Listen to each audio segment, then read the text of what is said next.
Saboui, chef de l'État, à l'Obaki, il est à lutter contre toute forme de discrimination. Wana discours naie, il y a investiture.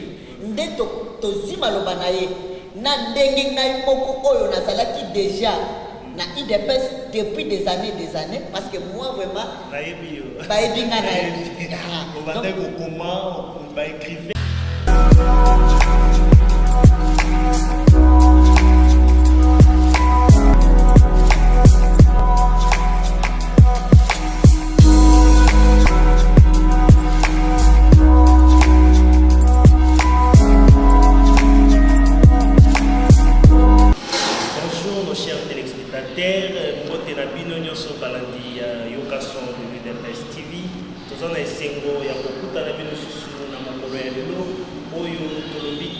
Il y a la préparation, l'engouement, base le peuple congolais s'est préparé pour aider samedi pour fêter l'anniversaire de l'IDPS.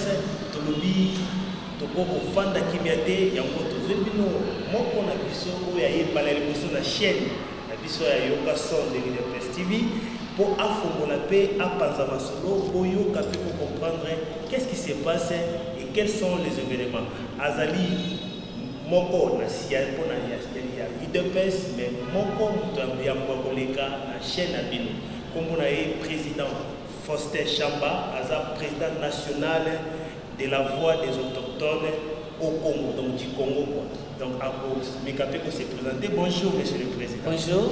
Tous en essayer mon bon sur la chaîne Abisso. Merci beaucoup. Vraiment présentez-vous quand même battu baye bayo. Ngai kombo na ngai pona bandeko oyo nanu bamona ngate kombo na nga Faustin Chamba naza moko ya ba oyo bavanda bazalaka bakolo mabele ya Congo. Donc naza président ya mouvement oyo tobengi la voix des autochtones du Congo. Mais aussi na niveau ya parti voix des autochtones du Congo eza mouvement moko oyo ezo évoluer na niveau ya IDPS. Mais na niveau ya parti tant ba moni musala tozo sala nde pour le moment nazape conseiller principal ya secrétaire général ya IDPS. Donc c'est comme ça que je peux me présenter quand même. Vraiment, merci beaucoup monsieur le conseiller, monsieur le président. Nandengo yekota la biso sur mon kolalelo. Qu'est-ce que vous faites réellement dans kati ya mouvement na bino la voix des autochtones? Bon, voix des autochtones du Congo, eza mouvement moko politique, eza société civile, eza ONGT, mais eza mouvement politique oyo esalemi pona kotombola mongongo ya ba autochtones qui sont comme la voix sans voix, ba autochtones ba oyo ba négligeaka là parce que ndeko na lingi nazonga mwa muke na histoire. Biso ba autochtones toza ba premiers occupants du Congo.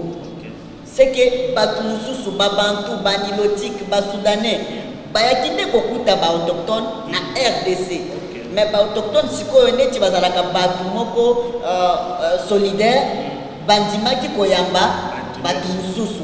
Donc ba ekolo mususu oyo na uti kotanga awa bayambaki bango sikoyo tango ba mususu baende kotia ba autochtone mupanzi bango bazwi makoki nyonso parce que bazwaki contact na bamindele ainsi de suite batika ba autochtone na condition na bango oyo ya kala condition misérable lelo soki okei sur terrain na bamilie oyo ba autochtone bazo vivre ndeko peut-être kolinga te kosala 2 jours na bamilie wana c'est que kokuta ke santé ya ba autochtone eza vraiment eza bien te okokuta ke éducation ezalité okokuta ke habitat na bango eza vraiment bien te c'est que bazo vanda na ba conditions très difficiles. C'est comme vous pouvez le remarquer na bâche auto saleli président oui le président de la République. Voilà. Oui okomona ke bandako eza ya mike yokutu na mulaya na obo pona kokota ekozala peut-être il faut que tu t'agenouilles pour pona kokota. C'est-à-dire que nakata malobate président ozo continuer monsieur za pour expliquer finalement les conditions là, exactement que autochtone bango moko balinga kotika na condition wana to ezali aspect politique to gouvernement ya mboka esali basi et permettre bango de ba développer ndeko gouvernement de sala ka ke batomba et à travers le chemin, à travers les voies de communication par exemple, parce que voies de communication c'est pour ça l'échange que ma mentalité changer ainsi de suite. Mais dans tous nos villages pas souffrir banda kwa ndengwa nezalaka mais tant sikoyo ba côté en communication basali ba voie de communication comme banzela ba chemin de fer ba peut-être ba piste ya atterrissage d'avion et sali que ba village wana et comme en communication et puis baye ba makambo bisika mususu ba changer pe mentalité. Mais maintenant les conditions ya ba autochtone c'est les gouvernants bato yo ba dirigeant mboka na biso depuis la prise du pouvoir à l'indépendance 1960. donc 1960 jusqu'alors bato wana bazalaki motema mabe balingaki ba autochtone te. Pourquoi? Parce que ba autochtone ce sont les peuples très intelligents, les peuples intègres, bato yo balingaka toujours développement. Siko ba monaki ke ceux qui bato to pesi bango vraiment makoki ba kosala peut-être explosion. Ndé il faut to freiner bango. Il faut to pesa bango ba moi qualification moko boye oyo kosala ke bato ba dénigrer bango. C'est pourquoi on vous dira que les peuples autochtones à Meziraka 1m45. Azalakana maboko milai. Ndenge totanga na histoire, batangi cette somme na histoire, balobi ba peuple autochtone, ba peuple wazaka mikuse, tout konso, biso toyebaki te mais et comme ça un jour il y a investiture na yo et pas secrétaire général tout le monde a autochtone et milai et puis ba tous balobaki mais il faut pas changer l'histoire parce que toyekola mona classe bon. Effectivement bisope lit na biso parmi ba objectif na biso ya mouvement ezake histoire ya pays na biso ndenge Lumumba alobaki que histoire ya pays na biso il faut ba komayango et pas ba na mboka bango boko. Raison pour laquelle nous avons dit que histoire na biso il faut échanger. Parce que yo moko ozalaki témoin oculaire ces jours-là, on a dit que ezana ba autochtone o baza na mulai na yo. Ezaka ba autochtone o baza na mulai na ngate. Kutu parce que ngai na eu quand même chance ya ko visiter ba bisika ebele oyo ba autochtone ba vandi. Olingo précédent nazaki na motuna en tant que président national ya ba autochtone est-ce que vous avez maîtrise ya situation ya ba autochtone ya RDC. Pe oko pesa soit pe comment tu gères ba autochtone. OK. Et situation ya ba autochtone pona sikoyo ba autochtone bazo se retrouver na 22 provinces sur 26 na RDC. C'est-à-dire que ce qui est en termes ancienne configuration, oyo ezalaki 11 provinces, c'est que tokolongola kaka Kinshasa ville province ya Kinshasa na Bakongo, ancienne province de Bakongo. Mais ba province o mususu nyonso etikali ba autochtone bazawana. Ce sont des peuples minorisés. Minorisés c'est-à-dire quoi? Ils sont majoritaires parce que est-ce que Okukuta Baluba na ma province nyonso Okukuta Bangote? Est-ce que Okukuta Bangala na ma province nyonso Okukuta Bangote? Mais Okukuta ba autochtone pygmée qu'on appelle pygmée na ma province presque nyonso. C'est-à-dire que ceux qui tozu bango, groupe par groupe to sangisi bango, bakozala ebele koleka peut-être ba tribu nyonso ya RDC. Mais bazade minorisé. Quels sont vos objectifs précisément dans la gestion du mouvement Nabi? Bon, dans la gestion du mouvement Nabiso, souci Nabiso est aboui. Chef de l'État, alobaki ke yé a lutter contre toute forme de discrimination. Wana discours naye ya investiture. Nde to zima loba naye na ndenge ngai moko oyo nazalaki déjà na IDPS depuis des années parce que moi vraiment comment on écrivait histoire sur Étienne Tshisekedi. Vous allez tout avec vos livres, vos bouquins, vos journal vous publier. Ouais journal ezokoba et bandeko to bando sala na bango oyo bazalaki na équipe na ngai bazocontinue parce que biso mpe tozi charge voilà, conseiller à secrétaire général à IDPS. Voilà. Et puis IDPS parti au pouvoir, c'est-à-dire Azam tourné les bozomona lisu ya mbokeza. Vraiment mes félicitations pour la poste wana. Merci beaucoup. Et ça poste au ba pesi biso neti cadeau te. Et ça poste oyo eye par rapport ya lit na biso. Parce que ba autorité nyonso ya parti ba ebilit na biso. En commençant par les condos Etienne Tshisekedi, oyo ngana vanda na plusieurs fois et il m'a beaucoup aussi apprécié à son temps. Maman Malte, président de la République, Yemoko a biso parce que Azam Moko Otobando sur la peine à mingi pour la consultation il y a parti na biso. Mais tellement que pour le moment, a déjà ma charge Moussoussou. Il nous est pas facile. Il y a posé à tout moment. Mais na yebiye aza mutu ya motema monene na yebiye ki aza mutu oyo alingaka développement aza mutu azalaka na amour ya bato mosusu souci oyo toza nango eza ke na reine na ye il faut que ba autochtone bazwa sikoyo langage mosusu bamona ke oyo nde asengelaki kozala po biso totongwama tokende liboso nazo rappele yo histoire moke mwana mboka mpona koloba ke Kondo Tshisekedi, à un certain moment, Mobutu, son temps, tant que bazalaki nanu ensemble na Kondo Tshisekedi, Mobutu azoloba, Tatabo, Moko, Ekolopo, Moko, Lisangabo, Moko, tout ça. Moko, Moko, wana. Aye kotuna ye, wana Kondo Tshisekedi, azotuna Mobutu, aye bisi ndeko. Yo zoloba ke, toza Ekolo Moko, Tatabo, Moko. Mais nazomona autour de toi. Nazomona baloba tozali nazomona bangala bazali basaweli bazali ainsi de suite mais nazomona ba peuple autochtone pygmée te Mobutu tellement qu'il était sage nde ayaki sikoyo osala ke asala bataillon moko Kamanyola oyo achaki vraiment toute je dirais bataillon Mobimba il y a dirigé par le pygmée donc na armée na biso ya mboka. Et puis armée wana oyo ezalaki vraiment bataillon Mobimba ba pygmée bakenda na bitumba ba remporter ba victoire et des victoires. Raison pour laquelle au moins ni ba pesaka kombo stade Kamanyola ezalaka pona ko honorer mémoire ya ba militaire wana autochtone. C'est pour dire que aujourd'hui si Félix Tshisekedi reprenait les mêmes pas là de son père bien sûr. Parce que c'est son père qui avait interpellé Mobutu.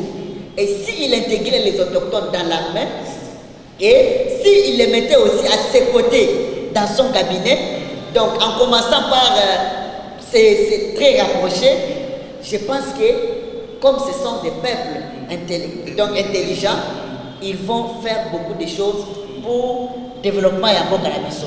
Nous sommes rappelés parce que Naï, nous avons l'habitude ya kokende sur terrain esika bandeko na ngai ba autochtone bafandaka na ba forêt bisika batika bango na à leur triste sort bayebisaka nga boye ndeko Faustin tozoyebisa yo ke biso nde bakolo mabele oyo ya Congo ekokendaka jamais liboso soki toza toujours en train de pleurer soki bazotika biso kaka na kolela ke biso to souffrir kaka.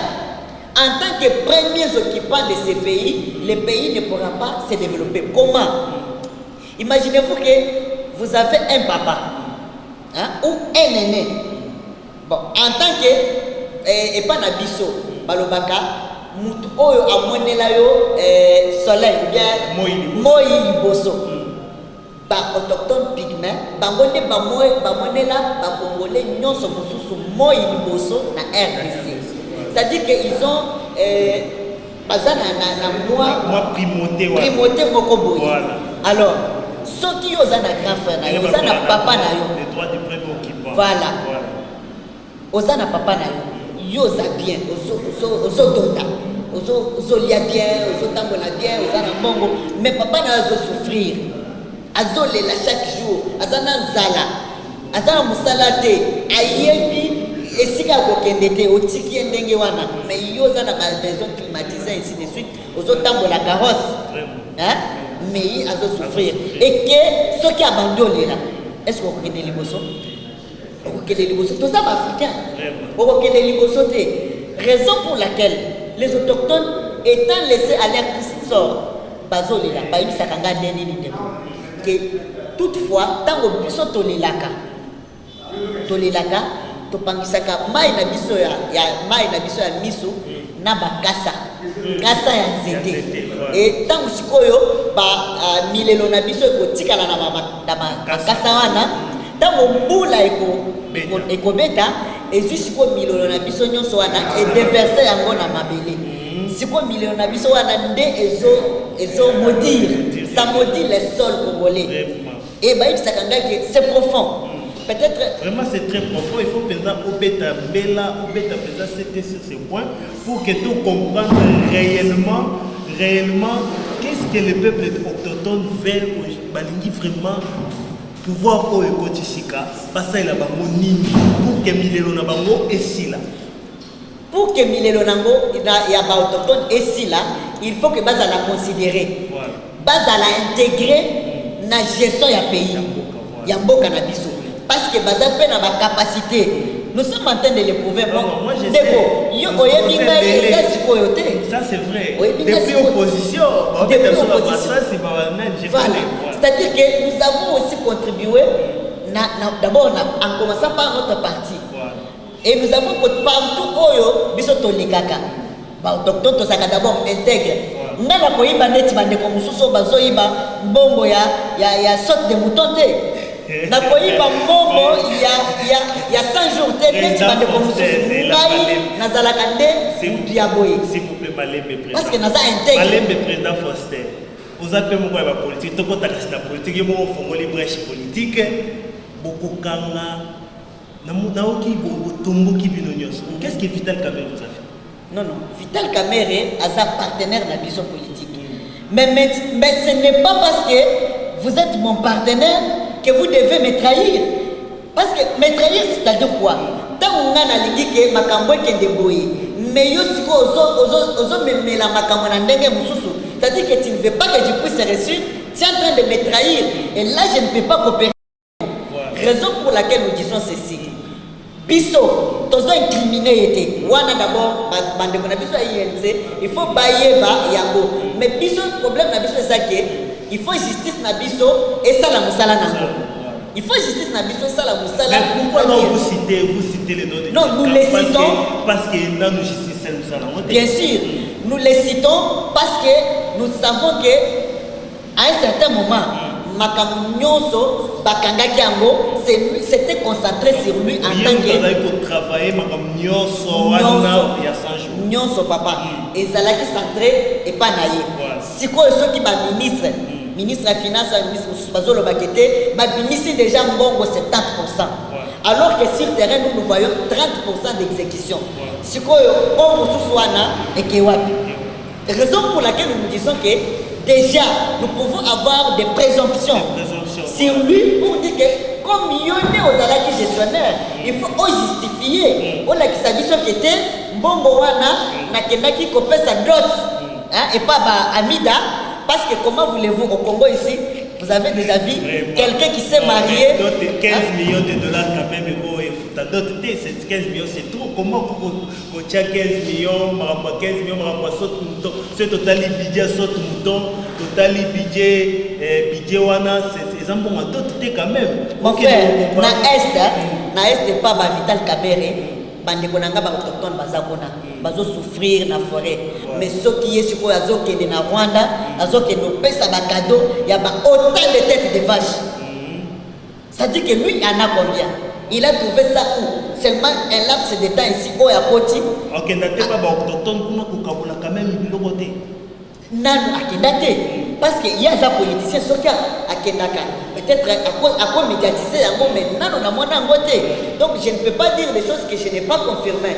Alors raison pour laquelle nous disons que justice il faut ça la musala nango maintenant pour te montrer que ngai moko nanu na bande konanga mususu onga na yebi bakoki koyiba te parce que tozaka bato intègre et pas na biso bantaba biloko nyonso elalaka libanda ndeko eza na kananda côté to yebi bien kuna baloba eloko mutu ya muninga ya yo te.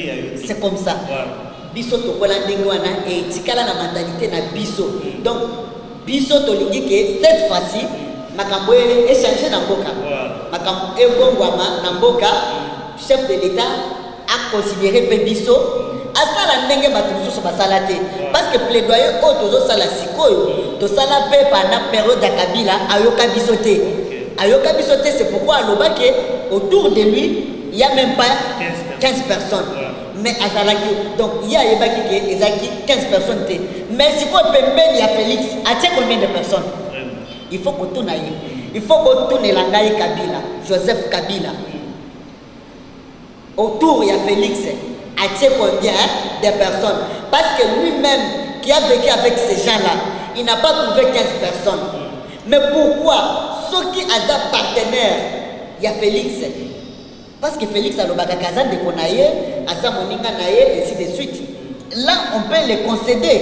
Parce qu'il est quand même le président honoraire. Nous les respectons pour ça.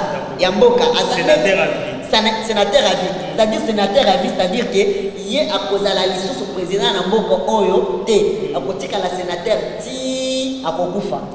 Alors, donc, on a coloqué.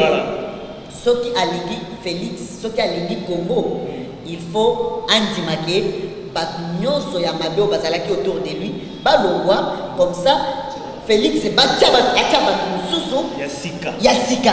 Parce qu'autour il n'y avait pas 15 Il n'y avait pas 15 personnes. Ça, c'est lui qui l'avait dit, ce n'est pas nous. Mende n'était pas là. Chadar n'était pas là.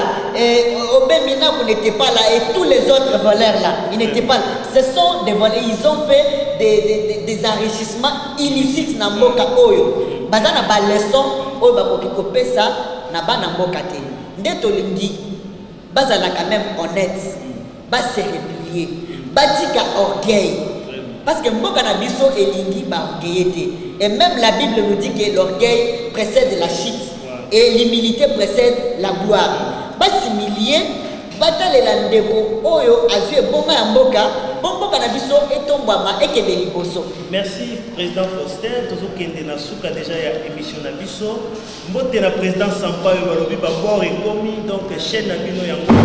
Yoka son de l'IDPS, maman Gel Kumbu balobi Virginie Lumwa qui déjà a combattu na Kinshasa, donc Masolo ezali kofungama en désordre. Président Yokason a combattu en bonne et due forme balobi samedi de Ekoïda. Président Faustin, samedi, donc vous êtes en tant que conseiller spécial et secrétaire général et l'IDPS, quel est le message que vous allez lancer? Batumsi balobi pour dissoudre, samedi pour panza, samedi finalement qu'est-ce qu'il y aura samedi? Na lingi ke base na biso nyonso bana Congo nyonso base la kimia base là les 15 samedi baya na stade ebele pour na soutenir d'abord lit il y a 38 ans il y a IDPS lit déjà 37 ans une année de pouvoir nous sommes dans le cadre de lit tu tiens na cadre de lit tu tiens na cadre de lit parce que nous resterons les combattants jusqu'à la mort. Nous les disons et on ne peut pas les contredire. Koutou, la nouvelle manière de gérer le pays. Au Monique IDP c'est ça le pouvoir, mais ce qui est Monimbeba, et à la côté, il y a un ministre na biso IDP, et à la côté en biso to dénoncer Yango. C'est ça ce que nous montrons aux Congolais que nous avons amené une autre manière de gérer. Raison pour laquelle je vous dis déco, base est très mobilisée. D'ailleurs, je vous dis que même à l'étranger, on dit pas Congolais balobini. Tant que biso to kozala na stade kuna, bango pe ba ko se réunir na basal pour na kolanda en direct pour que les canastades. C'est pour dire que j'aime le dynamisme de l'IDPS. Oui. Vraiment na moni banderole et mati, président Faustin Mati banderole, donc ça fait ça blaguité peuple autochtone pe ba ko tonda na kati ya stade. Peuple autochtone déjà peut-être yo kolobake ba kozala na tongo mais biso to kolala ndewana. Ah bon, vraiment. To kolala ndewana parce que to ebike secret ya mboka, secret ya développement ya pays oyo. Biso ba peuple autochtone de tout ça nango. Ceux qui bato balingi ke mboka oyo ekende liboso, il faut qu'ils viennent nous contacter. Qu'ils viennent vers nous pour que nous puissions leur donner les secrets. Parce que imaginez-vous que ce que na mboka mubaya, ok na mboka wana ovandi, ndenge ni neti na koti na ndaku na bino. Na sepeli na ngo makasi. Et puis na félicité bino ba effort na bino. Bo bandaki boyete. Vision ya yokason na félicité ye mwana mboka et mwana nike azo sala pe musala ya kotombwa mais na yebi chambre na chambre te. Soki otikinga awanga moko na koyeba te na kokuta wapi na kobimela wapi ainsi de suite. C'est comme ça que nous aussi il y a beaucoup de richesses dans ce pays où ils en ont découvert. Hein? Nalingi na lo bateke to kanga. Nalingi na lo bateke to ebi secret nango. To ebi banzela na partout. Bisika to kota na kobimba. Ce qui chef de l'État a approché biso apesi biso confiance biso pe to kopesa ye ba secret. Yake akangisa batu nyonso ya motema mabe banguna ya peuple munoko pomboka eke de liboso bapesa ye mandat mosusu et puis tango akolongwa apesi nga pe en tant que chef de terre asali nga pe dauphin na ye passe à nord na super pouvoir président Faustin par likolo makasi déjà dauphin na milito jusqu'à présent kuna pe balobi veka pas réclamer alobi ye pe fois à la dauphin veka nena. Les dire comme tu es bien. Non, mais écoutez, là, je ne vais même pas entrer dans ce Je ne vais pas entrer dans ce Non, te yoka ezabui. Balobaka ki accord ezaneti tozabuye na yo. To ebisani ke ndeko. Il faut tout ça la émission na air boye. To silisa na air boye. Mais déjà, il faut yebaki accord. L'accord là était déjà tombé katik il y a longtemps. Dans quel sens? Na accord ezaki boyokani akete ndeko tokende elongo soki nga na bimi président yo koza la premier ministre mais d'autant plus que il est à premier ministre est-ce que accord est appliqué bon accord est appliqué dans article 1 ya premier ministre bon article premier ministre est appliqué pour bominyo so c'est pour dire que soki déjà ata eloko moko ya accord est appliqué c'est que l'accord tombe caduc. L'accord n'existe plus. Ici, ce qu'il y a, c'est juste la confiance. Hein? Ce qui aux andego, il faut ça là, oyo toyokani. Bayokana kike, batombo la mboka na biso. Mboka eke de liboso. Mais si toi tu tires les choses, donc comme si tu avais des agendas cachés, papa, est-ce qu'on peut continuer à marcher comme ça? On dit que j'ai fini par là. Yoka, balobaka, très intelligent. Batambolaka. Il faut et puis l'esprit moko. Mais si nous marchons comme ça, comme des bouquins, mais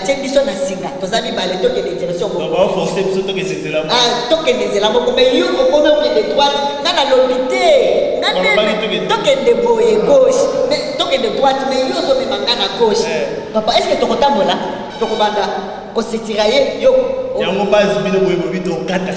il faut to kata singango pour to zo sikoyo même Jacob nande konaye Esau donc mona kike soto ke direction moko to tambola bien te o akandaki gauche o akandaki droite la même chose Lot et Abraham non et son frère Noé hein donc avec Abraham Lot na Abraham voilà vous connaissez quand même la Bible donc mais pas plus que moi bon ils ont débatté dans ça débat on est quand même en pleine émission ouais l'autre na Abraham voilà ba mona kikete il faut mutuna mutu soki yoke gauche na okende droite au moins pour tout ça le développement ce n'est pas que nous sommes pas les ennemis de Vital c'est notre partenaire tellement que nous sommes encore ennemis du mal. Nous sommes ennemis du mal. C'est ça l'idée de presse. Nous sommes ennemis du mal. Le mal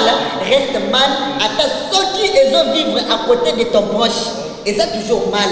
Attends, ceux qui ont pas de monayo, et pas moninga nayo. Ceux qui ont mal, et ça mal. Ceux qui ont rouge, et ça rouge. C'est ça nous.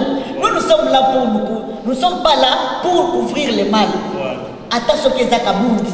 Ata soki eza Augustin Kabuya oyo nga naza conseiller na ye ata soki eza Eteni ata soki eza nani soki aza na mal biso bakobata kokolobake eza mal c'est pour dire que or chez nous tout le monde aza maboko pembe. Basali biso signe tungonge komi kokena suka. Vraiment merci beaucoup pour la pertinence et la réponse na yo. Vraiment ndengolobi vous êtes très intelligent. Je comprends maintenant pourquoi le secrétaire général vous a nommé son conseiller. J'espère que na baoba kolanda biso président Sezo landa biso pezo yoka et qu'on soit déjà bonne note le président Faustin Chamba Otoyambi lelo. Tropez sur maloba ya suka, tropez sa pe numéro na téléphone. Enfin, tout capable. Nazo pesa bandeko nyonso balandi biso na poto awa na mboka partout dans le monde na yebi ke ba base na biso eza partout et botikala branché toujours na yokason et puis nazo senga bino bozala ebele na stade le 15 parce que jour wana nde makambo mususu ekobima makambo mususu oyo bozozela ekobimela nde na stade. Alors, kozela teke oya koyoka par une bouche intermédiaire. Na kosenga ke yomoko oya ko otala yango kutu biso ba autochtone tokolala nde na stade pour bénir déjà le stade pour etonda na koyeba na ibike kozala tilibanda. Et puis oyo eza première sortie médiatique na biso na chaîne ya Yokason. Mais les emballés à Soukate, tu peux développer parce que tu as un makambo ebélé, parce que ebélé, au toko salake, bandikonabiso baye bayango. Prochainement, nous serons là pour vous parler encore de l'actualité du pays. Je suis sur plus 243 81 50 61 737. Plus 243 81 50 61 737 plus 243 81 50 61 737 et ça peut numéro na biso WhatsApp toza déjà na base na biso na ba province ebele prochainement tokotange na bino yango pe toza na ba représentant na biso déjà na Paris ainsi de suite. Je pense que je vous aime bien. Ciao. Merci beaucoup na pesi mbote na bolos balandi biso. C'était votre chaîne Yokason de UDPS TV et votre serviteur Jean-Blaise Chitenge. Vraiment nous sommes dans la joie na pesi mbote na ba journaliste na biso Yokason omoni bango mikolote. Ils sont malades donc tant pour votre force pour mon bango. Ingénieur Taylor Mulumba, salut à toi. Papa Patina Sima ya caméra, tu pamba donc nous allons comme il se doit. Tolobi, tout le monde a Sima et bye bye.